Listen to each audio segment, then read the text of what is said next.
My name is Adeline Evans. I'm in my late 30s, a working professional, a wife, at least I was, and the kind of woman people often describe with soft words: reliable, calm, reasonable.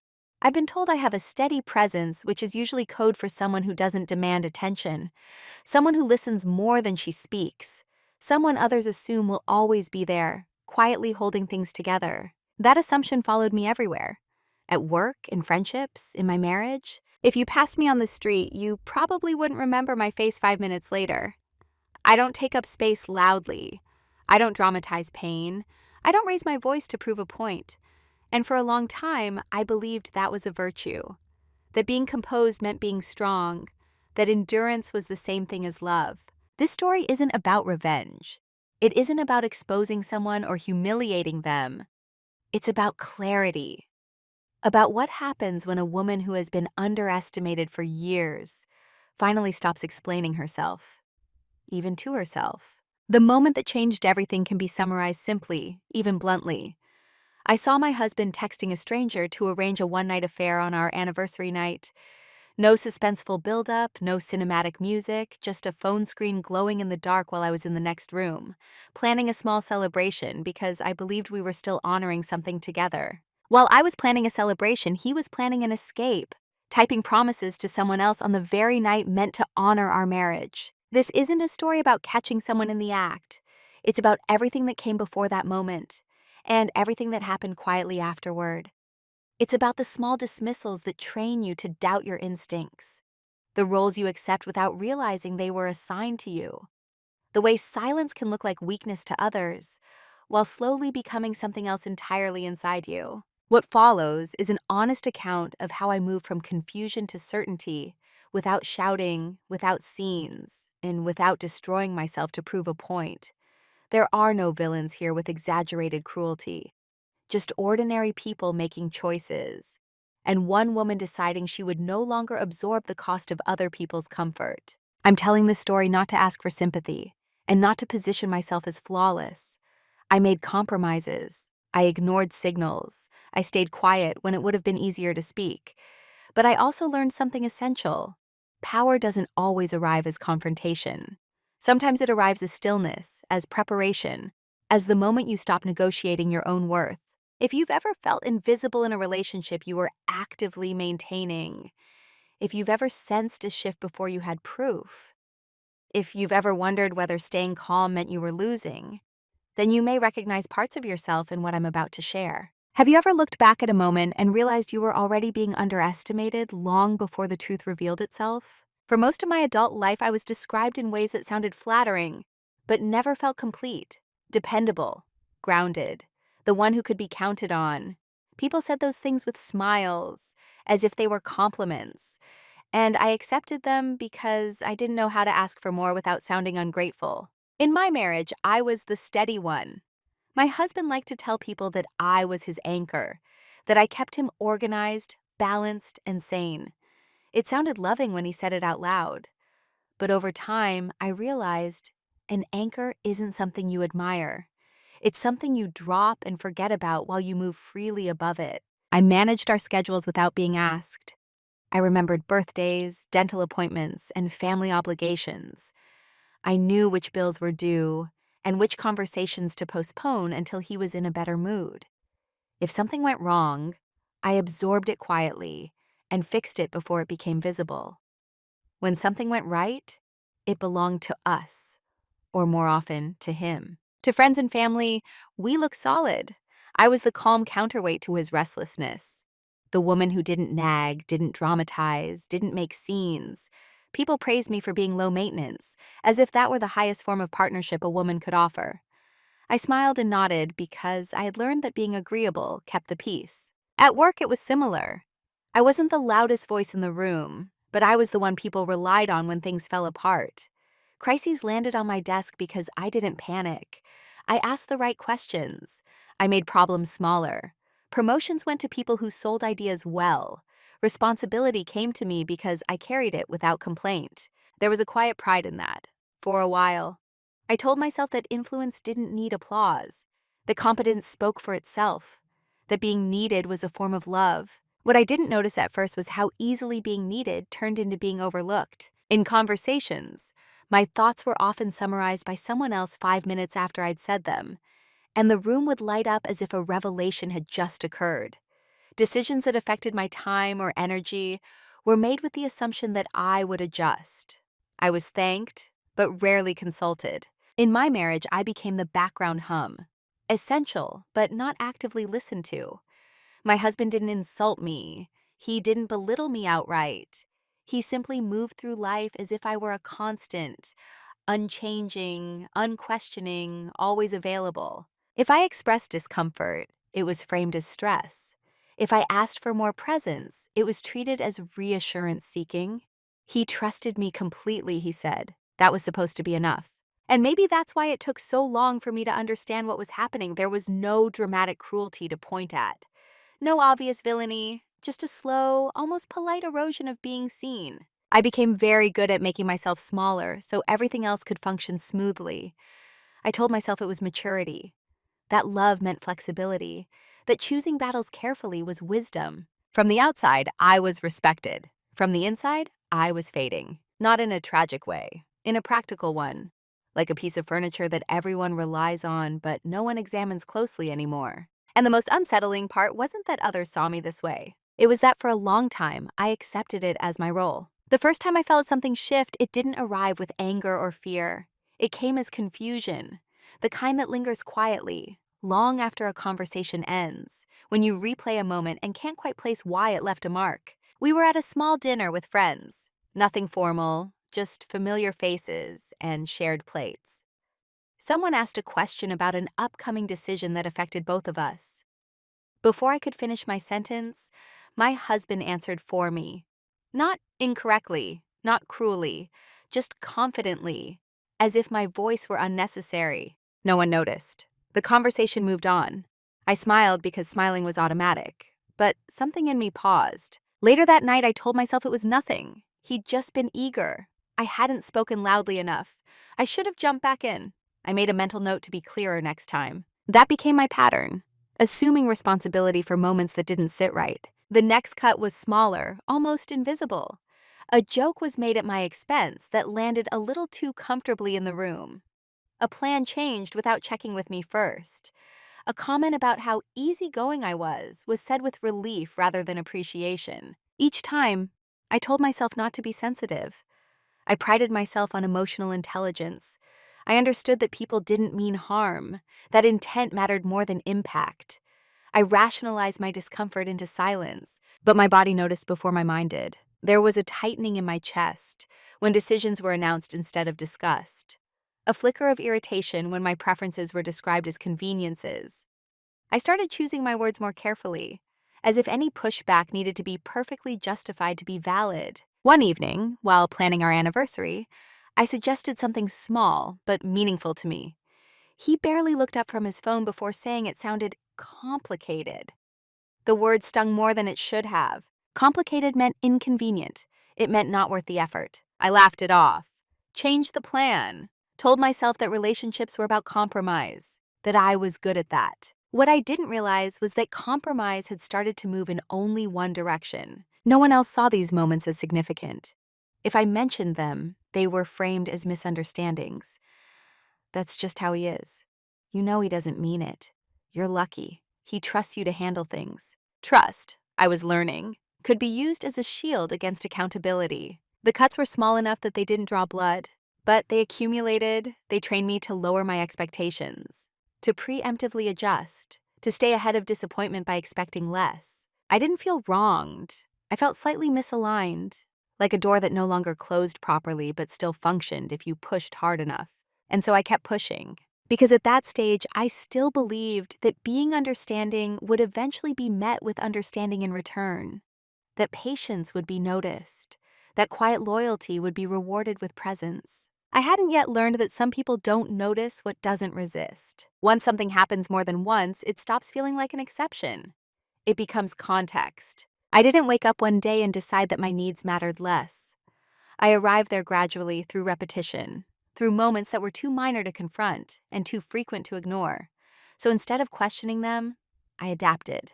I started filling in the gaps before they appeared. I anticipated his moods. I simplified my requests. I edited my reactions.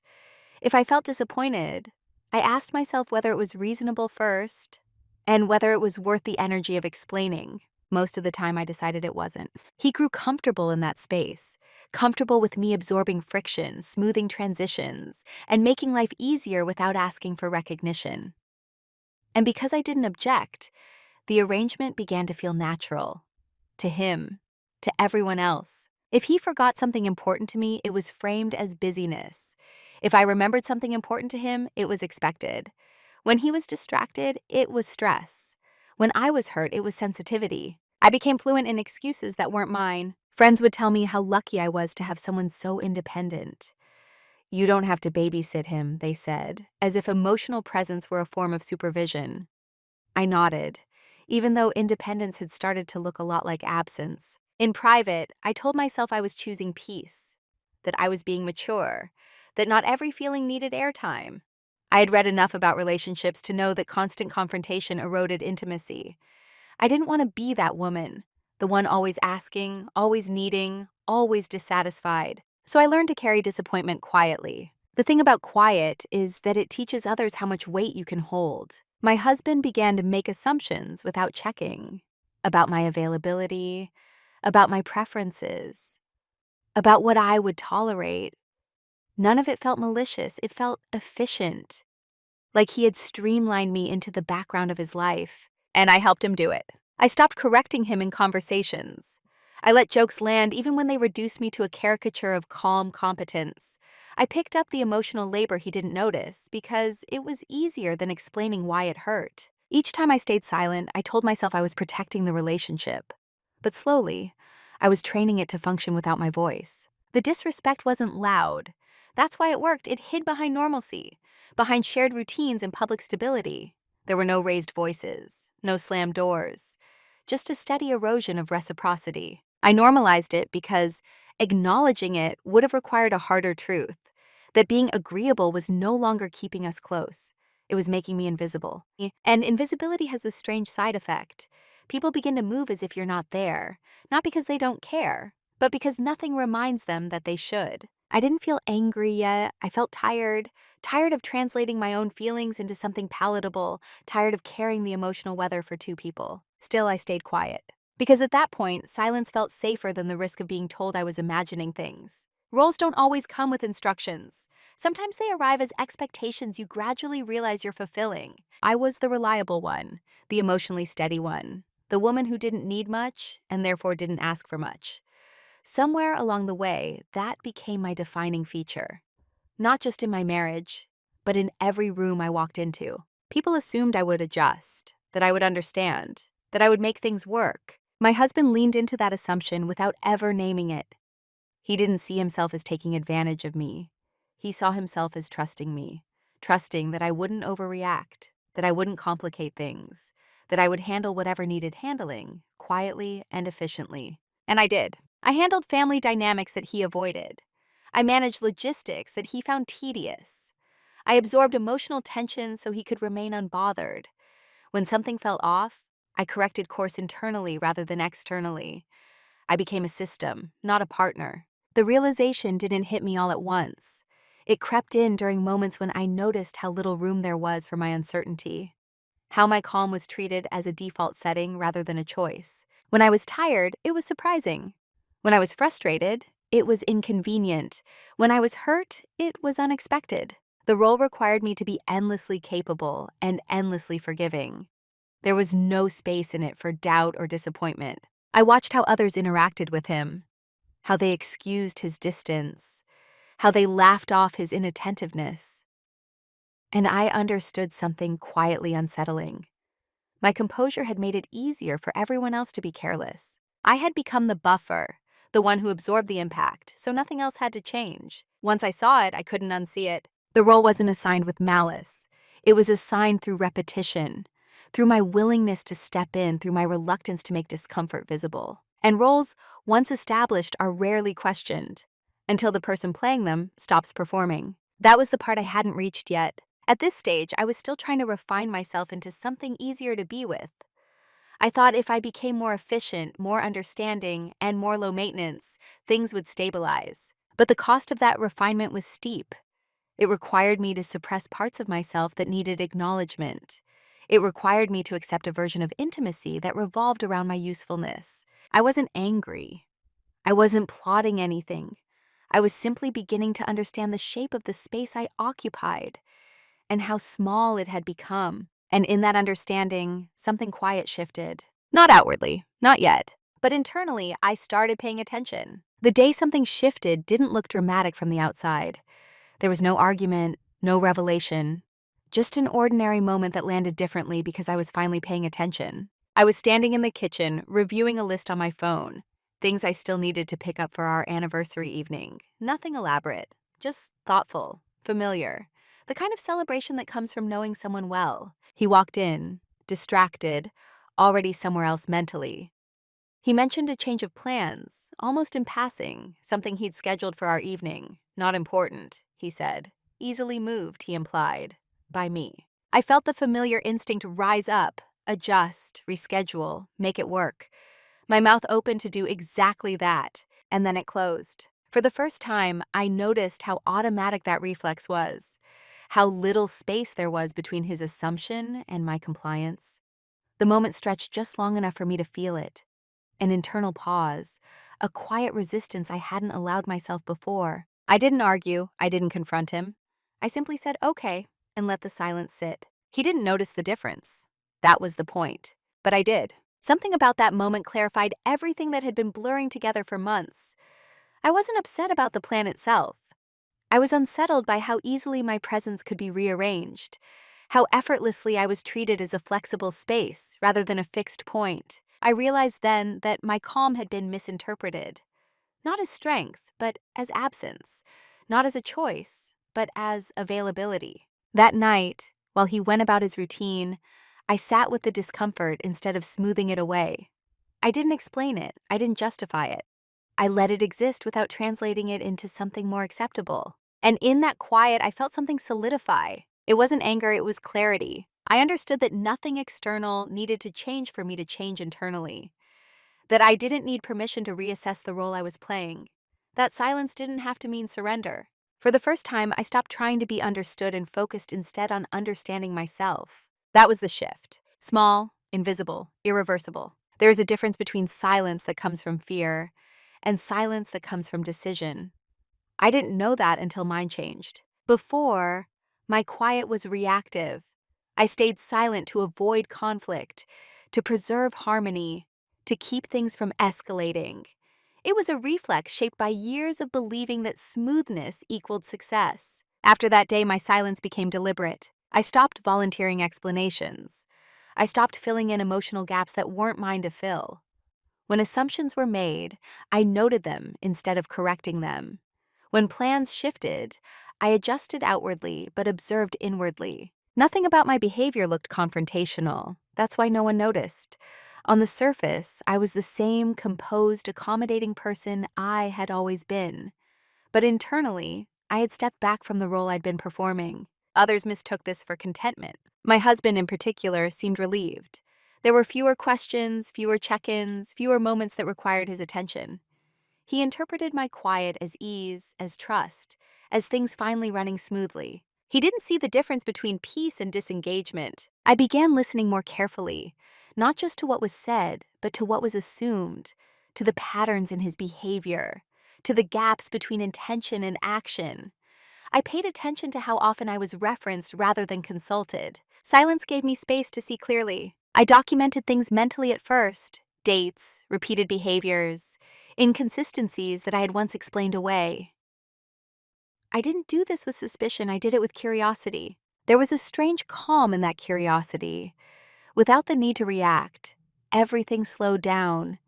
The emotional noise faded, and in its place, information surfaced. I noticed how easily my presence could be postponed, how rarely he asked what I needed, how my reliability had become a convenience he no longer questioned. And still I said nothing, because I was no longer waiting for him to understand. I was waiting for myself to decide what understanding was required. Others continued to underestimate me. They saw my silence and assumed compliance. They saw my steadiness and assumed satisfaction. They didn't realize that I was no longer investing emotionally in being perceived a certain way. Silence in that context wasn't weakness, it was space. And in that space, preparation began. What they never noticed was how much attention I had always paid. When you spend years being the quiet one, you develop a particular skill set. You listen without interrupting. You observe without reacting. You notice patterns because you're rarely the center of the conversation. People reveal themselves freely when they don't feel examined. I had been practicing this long before I knew it would matter. As my silence became intentional, my awareness sharpened. I stopped filtering what I saw through hope or explanation. I watched behaviors repeat themselves without trying to soften their edges. I noticed how stories shifted slightly depending on the audience, how timelines blurred, how certain topics were avoided altogether. None of this looked suspicious on its own. That's what made it revealing. I began writing things down, not in a dramatic way, not with accusations or conclusions, just notes, dates, comments that didn't align. Moments when something felt off, but had previously been dismissed as intuition without evidence. I reviewed our finances more closely, not because I suspected betrayal yet, but because I realized I had been trusting by default instead of by choice. I wanted to understand the full structure of the life I was helping to maintain. What I found wasn't explosive, it was subtle. Small inconsistencies, unexplained expenses that were easy to rationalize, schedule changes that didn't quite add up when viewed together, a growing pattern of emotional absence disguised as independence. Still, I didn't confront him. Preparation doesn't announce itself. It unfolds quietly, in the background, while others assume nothing has changed. I read about emotional disengagement, about long-term relational erosion, about how affairs rarely begin with passion, and more often with permission. Permission granted by silence, by assumption, by unchecked distance. The clarity was sobering, not devastating. I consulted no one, not friends, not family. I wasn't ready to turn my observations into a narrative yet. I needed to be sure I was seeing reality, not projecting fear. So I waited, and watched, and listened. They never noticed, because nothing about my exterior behavior demanded notice. I still showed up, still handled responsibilities, still smiled at the right moments. What they didn't see was that I was no longer emotionally invested in maintaining the illusion of balance. I was gathering information with the patience of someone who finally understood that certainty requires stillness. By the time the truth revealed itself, I wasn't shocked. I was ready. The truth didn't arrive with theatrics, no confrontation, no raised voices, no dramatic pause before a confession. It arrived quietly, the way most irreversible things do. It was late. The apartment was dim, except for the soft glow of a lamp I'd left on out of habit. I was in the living room, sorting through details for our anniversary, final confirmations, a message draft I hadn't sent yet, when his phone lit up on the counter. I wasn't looking for anything. That's important. I hadn't crossed that line of suspicion-driven searching. The screen was simply there, face up, illuminated by a notification that lingered a second too long. A name I didn't recognize. Curiosity didn't spike. Recognition did. The pattern clicked into place before emotion had time to catch up. I picked up the phone. Not with shaking hands, not with adrenaline, with the same steadiness I'd used to hold everything else together for years. The messages weren't poetic. They were efficient, casual, logistics wrapped in intimacy, a conversation already in motion, already comfortable. References to a meeting later that night, our anniversary night, language that assumed permission, promises that required forgetting me entirely to make sense. While I was planning a celebration, he was planning an escape, typing promises to someone else on the very night meant to honor our marriage. I read everything once, then again, slowly, carefully. Not to punish myself, but to understand the scope of what I was seeing. There was no ambiguity, no misunderstanding. This wasn't flirtation. It was coordination. And still, I didn't cry. What I felt was clarity so complete, it was almost peaceful. All the small moments aligned, the absences, the assumptions, the way my silence had been mistaken for permission. Nothing about this was sudden. It was simply exposed. I set the phone down exactly where it had been. I sat there for a long time, long enough for the initial wave of shock to pass without becoming drama, long enough to notice how quiet the room was, how intact I felt. There was no urge to wake him, no need to confront him in the heat of discovery. That version of reaction belonged to a woman who still needed answers from someone else. I already had mine. This wasn't about whether he loved me, it was about whether he respected the space I occupied. And the answer was undeniable. I didn't celebrate the discovery. I didn't feel triumphant. I felt resolved. Because the moment I saw the truth, I also saw my leverage. Not over him, but over my own future. Information has weight. Timing gives it direction. I didn't act that night. I slept. And in the morning, I began choosing. Morning didn't arrive with a sense of rupture. There was no cinematic contrast between the night before and the day after. That more than anything was unsettling. The light came in the same way it always did. Soft-angled, familiar. The sounds of the building waking up were unchanged. Cars passing. Someone upstairs is moving too loudly. The ordinary rhythm of a life that on paper was still intact. He woke before I did, or pretended to. I could hear him moving through the apartment with practiced ease. Coffee, keys, a brief check of his phone. All of it felt rehearsed now, though I knew it wasn't new. It only felt new because I was finally watching without illusion. When he spoke to me, his voice carried no strain, no guilt I could detect. He asked if I'd slept well, if I had any plans that day. He made a passing comment about how busy the week was going to be. Busy. That word had covered a lot of ground for him over the years. He kissed my cheek before leaving, the way someone does when the gesture is habitual rather than intentional. The door closed behind him, and the apartment returned to stillness. I didn't move right away. I sat at the edge of the bed and noticed how calm my body felt. Not numb, not dissociated. Calm, as if some internal negotiation had finally ended. That was the moment I understood that this wasn't a crisis. It was a crossroads. For the first time, I didn't feel compelled to act immediately. I wasn't driven by the need to restore balance or demand truth. I wasn't scrambling to understand why, because the why no longer mattered. I had spent years trying to be reasonable, years of interpreting behavior generously, years of assuming that if something felt wrong, it was my responsibility to clarify, soften, or endure it. But standing there that morning, I realized something quietly radical. Clarity doesn't require confrontation. It requires honesty with yourself. I laid out the options without dramatizing them. I could confront him immediately, hold up the evidence, demand an explanation, force him into a position of defense or remorse. That path promised intensity, emotional release, and the illusion of control. It also guaranteed chaos, raised voices, half-truths, a version of events shaped to minimize consequences. I knew how that would go. I had lived adjacent to that pattern my entire marriage. He was articulate, convincing, skilled at reframing. He wouldn't deny what was undeniable, but he would contextualize it. Stress, distance, a mistake, a moment. And I would be expected to respond in real time while still processing betrayal. That option centered him. Another option was to confront him quietly, calmly, to ask questions, to explore whether something could be repaired, to engage in the careful language of reconciliation, boundaries, transparency, counseling. I considered that seriously. Not because I wanted it, but because it felt like the responsible thing to consider. The adult thing. The thing people expect a woman like me to attempt. But when I imagined myself sitting across from him, listening to explanations I didn't need, I felt an unmistakable resistance. Not anger, aversion. I realized that reconciliation would require me to re-enter a role I had already outgrown.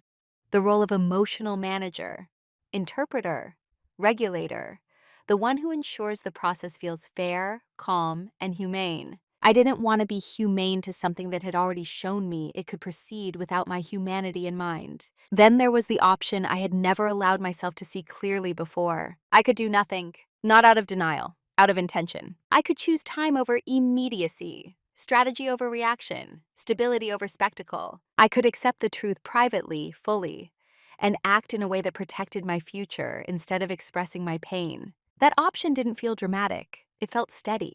I spent the rest of that day alone. I didn't cancel plans because there were none that couldn't be quietly rearranged.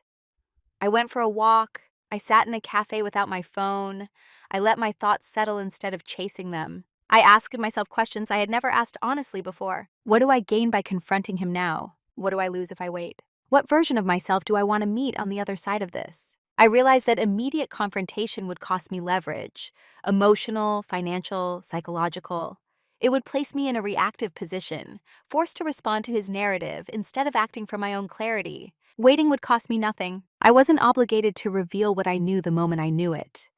Betrayal does not entitle the betrayer to immediacy. That understanding was strangely liberating. I thought about my life without him. Not in romantic terms, not as a tragedy, but as a structure. Logistics, finances, work, space, time. I realized how much of my energy had gone into making things seamless for both of us, and how much capacity that would free up if redirected. I wasn't afraid of being alone. I was afraid of shrinking myself again. And that fear finally outweighed my instinct to preserve the familiar. By evening, my decision had crystallized, not as an emotional declaration, but as a quiet alignment. I would not confront him yet. I would not explain myself prematurely. I would move carefully, methodically, with dignity. I would gather what I needed, information, support, stability, before anything became visible. Not to punish him, not to trap him, but to ensure that when I stepped out of this life, I did so without scrambling, begging, or collapsing. I wrote nothing dramatic in my planner that night, just a date, circled, a private acknowledgement that something fundamental had ended, even if the world continued as usual. That was the decision point, not the moment I discovered the affair. The moment I chose myself without asking permission. Once the decision was made, urgency dissolved. That was the first unexpected thing. I had imagined that clarity would feel sharp, like a blade cutting through routine, forcing motion. Instead, it felt stabilizing, as if a constant low-grade anxiety I'd been carrying for years had finally shut itself off. I wasn't scrambling anymore. I wasn't guessing. I wasn't negotiating internally. I knew where I was going, I just wasn't announcing it. I understood instinctively that silence only works when it's consistent. Any sudden change in tone or behavior would attract attention, and attention was the one thing I did not want. So I kept my exterior steady, not overly warm, not distant, just unchanged. That continuity became my camouflage. He continued moving through our shared life with the ease of someone who believed the structure beneath him was stable. He talked about work. He complained about traffic. He made small plans weeks ahead without realizing how provisional they were. I listened. I responded. I nodded at the right moments. And internally, I detached. The first phase wasn't action. It was orientation. I needed to understand the full shape of the life I was preparing to leave. Not emotionally, practically. I had spent years managing details on autopilot, trusting that the framework was sound because I had built much of it myself. Now I looked at it with new eyes. I reviewed our finances line by line, not with suspicion but with precision. I wanted to know what was shared, what was separate, what was flexible, and what was fixed. I noted recurring expenses. I checked balances without alarm. I confirmed policies, beneficiaries, and timelines. There was something grounding about the process. Numbers don't lie and they don't argue. They simply show you where you stand. I made copies of documents, not to hide them, not to weaponize them, but to ensure I wouldn't be dependent on access later. It wasn't secrecy, it was preparedness. I didn't take anything that wasn't mine. I didn't move money around. I didn't make dramatic gestures that could later be reframed as retaliation. Everything I did was defensible, rational, and quiet. At work, I did something equally subtle. I stopped operating in the background, not abruptly, not loudly. I didn't announce ambitions or demand recognition. I simply made my contributions more visible. I followed up in writing. I documented decisions. I positioned myself as someone whose presence mattered to the continuity of projects. I framed it as growth, and it was, but it was also insulation. I knew that emotional upheaval was survivable. Financial instability is not. I wasn't willing to compound one with the other. I also reached out for professional advice, not to initiate anything, but to understand the terrain. One consultation. Neutral questions, hypotheticals. I wanted to know what options looked like before I needed them. Information became a kind of anchor. The more I learned, the less reactive I felt. Knowledge flattened fear into logistics. It turned the unknown into a series of steps that could be taken in sequence, without drama. At home, the shift was almost imperceptible but profound. I stopped managing the emotional atmosphere. I no longer smoothed over his bad days. I didn't preemptively explain his behavior to others. I let conversations end where they ended instead of rescuing them. When he forgot something, I didn't compensate automatically. I wasn't cold, I was neutral. That neutrality revealed something I hadn't expected. How much of the relationship's warmth had been maintained by my effort alone. When I stopped supplying it, nothing replaced it. He didn't grow concerned. He didn't ask questions. He didn't lean in. He simply accepted the quieter dynamic as a convenience, less emotional maintenance required, fewer moments of reflection. His comfort confirmed my decision more than any evidence ever could. At night, lying beside him, I noticed how little there was left to say. Not because we were angry, but because there was nothing left to negotiate. The emotional conversation had already concluded. I was just the only one who knew it. I slept better than I had in months. That startled me. I realized how much of my exhaustion had come from constant internal adjustment, monitoring his moods, calibrating my responses, translating my needs into something easier to receive. Once I stopped doing that, my mind rested. Silence, chosen consciously, is restorative. I began to feel a quiet confidence, not the kind that announces itself, but the kind that doesn't require reassurance. I no longer wondered if I was overreacting. I no longer replayed conversations, looking for permission to feel what I felt. I trusted my own perception. Days passed, then weeks. From the outside, nothing looked different. We were still married, still functional, still occupying the same spaces. From the inside, everything had shifted. I thought about timing, not as revenge, not as punishment, but as structure. I understood that revelation without preparation is chaos. And chaos benefits no one, least of all the person who has already been carrying too much. I wasn't trying to hurt him. I was trying not to hurt myself again. That distinction mattered. There were moments when emotions surfaced unexpectedly. A memory, a habit, a shared joke that no longer landed the same way. I didn't suppress those moments, but I didn't act on them either. I let them pass through me like weather. Feeling doesn't require action. What I refused to do was return to my old role. Emotional translator, peacekeeper, absorber of discomfort. That role had cost me too much already. Each quiet step I took strengthened something inside me. Not anger, not resentment, self-trust. By moving slowly and deliberately, I was teaching myself that I didn't need urgency to be decisive, that calm could coexist with finality. He remained unaware, and that wasn't cruelty. It was a consequence. He had made his choices in secret, assuming my steadiness would cover the fallout. I was simply reclaiming the right to move with the same privacy. When the time came, and I knew it would, I wouldn't be scrambling. I wouldn't be explaining myself in fragments. I wouldn't be asking to be understood. I would be ready. Silence, when chosen, is not absence. It is alignment. Consequences don't always announce themselves. They don't arrive with confrontation or accusation. Sometimes they unfold quietly in the form of absence, something familiar no longer being there to absorb impact. At first, no one could quite name what had changed. I was still present, still functional, still polite, but I was no longer compensating. When plans ran late, I didn't rearrange myself to accommodate them. When conversations drifted into his interests alone, I didn't steer them back. When he forgot small details, I let them remain forgotten. The effect was subtle but cumulative. He began to notice friction where there had once been ease. Not dramatic tension, just moments where things didn't quite land the way they used to. Meals felt quieter. Transitions felt less smooth. There was a faint sense of disconnection that he couldn't attribute to any single event. And because there was no argument to point to, no clear mistake to correct, the discomfort lingered. At work, I reclaimed time I'd once given freely. I declined optional commitments. I set boundaries that were reasonable but firm. The projects didn't collapse without me, but they adjusted. People recalibrated their expectations. I was no longer the invisible safety net. No one accused me of anything. They simply adapted. That's how you know the shift is real, when the world adjusts instead of resisting. My husband, however, struggled with the change in a way he couldn't articulate. He asked vague questions. "Are you okay? You seem tired. Is everything all right with us? I answered honestly, without explanation.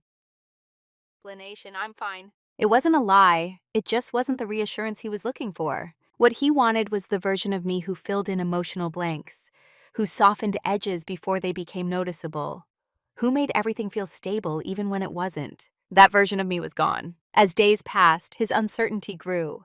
He started initiating small gestures, checking in more often, suggesting plans, offering help in ways that felt unfamiliar.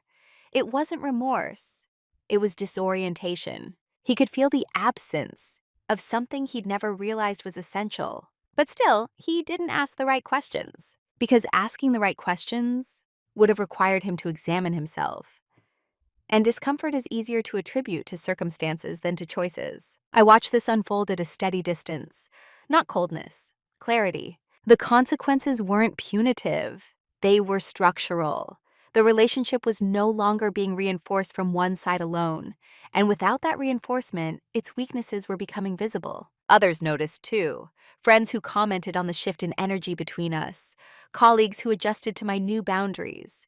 No one framed it as a crisis. It simply felt like a transition. And that was exactly what it was. I wasn't withdrawing to provoke a reaction. I was stepping back to see what remained when I stopped holding everything together. The answer was quieter than expected, and far more telling. By the time he realized something was wrong, it had already passed the point where effort could undo it. At first, his concern stayed vague. It hovered at the edges of conversation, never quite landing. He asked how I was, but not with the focus of someone prepared to hear an honest answer. More like someone checking a gauge, hoping it would confirm that everything was still within a safe range. When I didn't volunteer reassurance, the questions became more frequent, then more specific. Did I do something? Have I been distant? Are you upset about anything? Each question arrived late, not in timing, but in intention. They weren't rooted in curiosity. They were rooted in discomfort.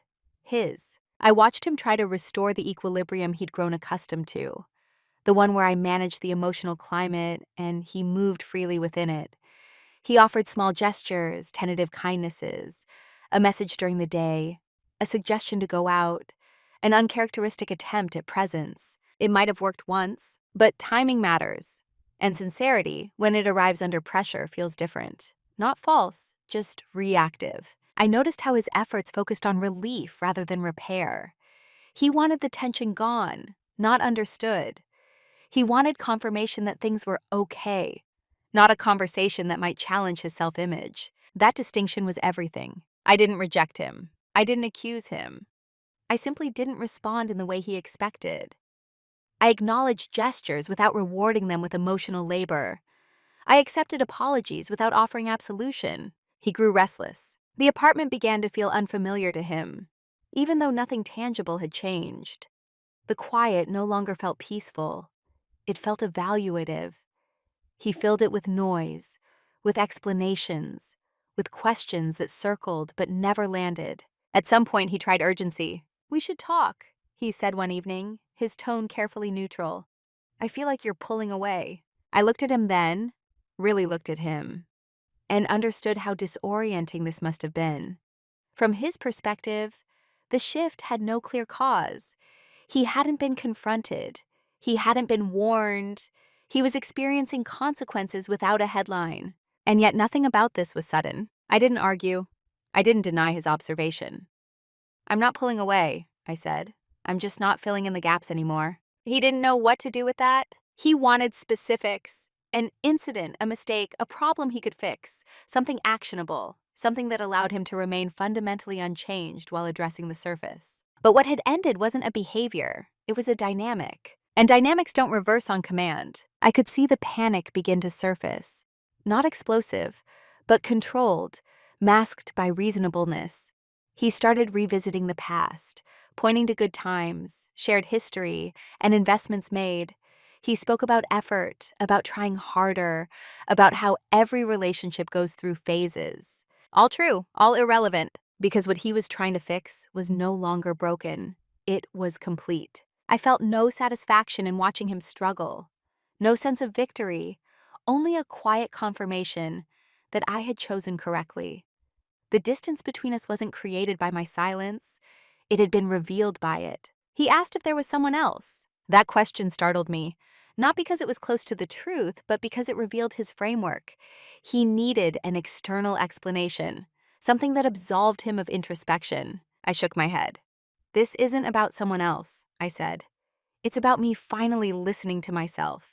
That answer frustrated him more than anger ever could have. He wanted a problem he could compete with, correct, or negotiate. What he faced instead was a conclusion that didn't require his participation. Over the following days, his behavior oscillated. Moments of tenderness followed by withdrawal. Attempts at closeness followed by defensiveness. He was trying to locate the version of me he knew how to interact with. She wasn't there anymore. I remained calm. Not performatively, but genuinely. I wasn't suppressing emotion. I had already processed it. The grief, the disappointment, the recalibration, they had happened privately, long before this stage. That's the part people rarely understand. By the time a woman stops explaining, she has already mourned. He was just beginning that process, beginning to realize that effort, when delayed, feels less like care and more like an interruption. That some doors don't slam, they close softly. And by the time you notice, they no longer open. He asked finally if it was too late. I didn't answer immediately, not to punish him, but because the answer deserved honesty. Yes, I said. Not because you can't change, but because I already have. And that was the moment he understood, too late, that fixing something requires noticing it while it's still asking to be saved. The confrontation, when it finally happened, didn't resemble anything I had once imagined. There was no raised voice, no list of grievances, no demand for confession or explanation. By the time we sat across from each other, the emotional charge had already burned itself out. On my side, we were in the living room, early evening, the kind of quiet hour where the day has ended, but night hasn't fully arrived yet. Neutral light, neutral ground. He spoke first, carefully. He said he felt like he was losing me, that he didn't understand when it had started or how it had gotten this far. His tone wasn't defensive, it was cautious, as if he were afraid of saying the wrong thing and confirming a fear he could already sense. I listened without interrupting. When he finished, he waited. He expected a reaction, a counterstatement, something emotional he could respond to. Instead, I told him the truth, plainly without ornament. I said I knew about the messages. I said I knew about the plans. I said I had known for some time. The words landed quietly. He froze, not in panic, but in disbelief. The absence of drama disoriented him more than anger ever could have. He asked how long. I told him. He asked why I hadn't said anything. I told him that too. I needed to be sure of what I was choosing, I said, and I didn't need noise while I decided. He tried to explain, not aggressively, almost reflexively. Context, distance, a mistake that didn't mean anything. He emphasized how it hadn't changed how he felt about me. I didn't correct him, because his feelings weren't the point. I told him I wasn't there to debate intent, that I wasn't interested in parsing what the messages meant emotionally, that what mattered was the decision to step outside the marriage, while assuming I would continue holding everything else together. I spoke slowly, calmly, with long pauses between sentences, not for effect, but because I no longer needed to rush to be understood. I don't hate you, I said, but I don't trust the version of this relationship that requires my silence to survive. That was the moment his composure broke, not into anger, but into urgency. He apologized, repeatedly. He asked what he could do. He promised transparency, effort, change. I listened, and I believed that he meant it. That didn't change my answer. I'm not angry, I said. I'm finished. The words sat between us. Simple, unnegotiable. He asked if there was any room for discussion, counseling, time, a pause. I shook my head. This isn't a punishment, I told him. It's a boundary I should have drawn earlier. There was no satisfaction in saying it.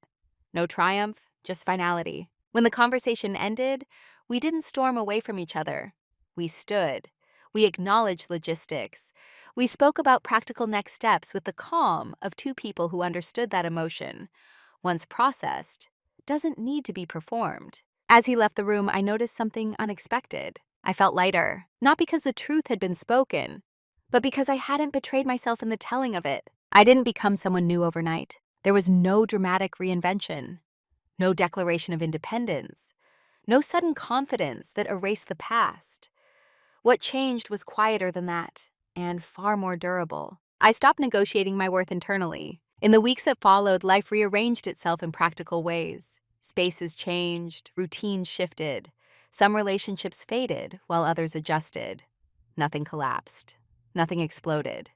It was more like a system recalibrating once a faulty assumption had been removed. People responded differently than I expected. Some were surprised by my calm. Others interpreted it as a strength they hadn't noticed before. A few mistook it for coldness. I didn't correct them.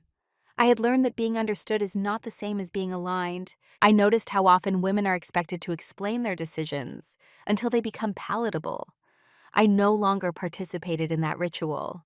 When asked how I was doing, I answered honestly, but briefly. I didn't perform healing for anyone else's comfort. At work, I occupied my space more fully. Not loudly, just firmly. I spoke when I had something to say. I declined what didn't serve me.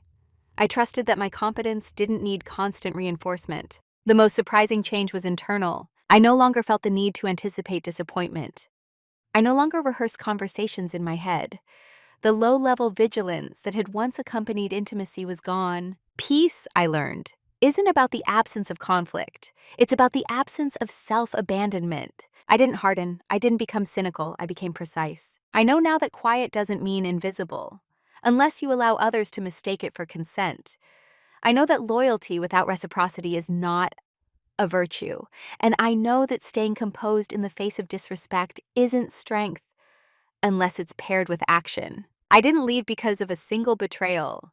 I left because I finally listened to the accumulation of small truths. Who I am now is someone who notices herself, someone who doesn't wait to be chosen, someone who understands that dignity doesn't raise its voice, but it does draw lines. And once drawn, those lines don't need defending. There are stories that end with justice, and stories that end with peace. Sometimes those two things look nothing alike. For a long time, I believed justice required confrontation, that truth had to be spoken loudly to count. I believed that if someone hurt you, the resolution had to be visible, public, definitive. I don't believe that anymore. What I learned through this experience is that the most meaningful justice is often internal. It's the moment you stop negotiating with someone who has already shown you the terms. The moment you stop asking why and start asking what it costs you to stay. I wasn't rescued. I didn't win. I didn't outmaneuver anyone. I simply stopped participating in a dynamic that required my erasure. That choice didn't make me superior. It made me whole. There's a quiet power in refusing to collapse yourself to preserve someone else's comfort, in choosing preparation over reaction, in letting consequences unfold without announcing them. And perhaps the hardest truth of all, people don't always change when you explain yourself better. They change when your absence forces them to reckon with what you were carrying. If you take anything from my story, let it be this. Silence is not weakness unless it's rooted in fear. When it's rooted in clarity, it becomes direction. You don't owe immediacy to someone who moved in secrecy. You don't owe understanding to someone who relied on your endurance. And you don't need to burn anything down to walk away with dignity. Sometimes, the bravest thing you can do is leave calmly, without rewriting the past, without dramatizing the present, and without needing the future to validate your choice. If you've ever felt yourself growing quiet, not because you were shrinking, but because you were finally listening. If you've ever chosen peace without permission, if you've ever walked away without explaining yourself one last time, I'd like to know, what was the moment you realized silence was no longer surrender, but self-respect? Cảm ơn bạn đã theo dõi. Hãy bấm đăng ký và bật chuông để luôn cập nhật nội dung mới. Hẹn gặp lại.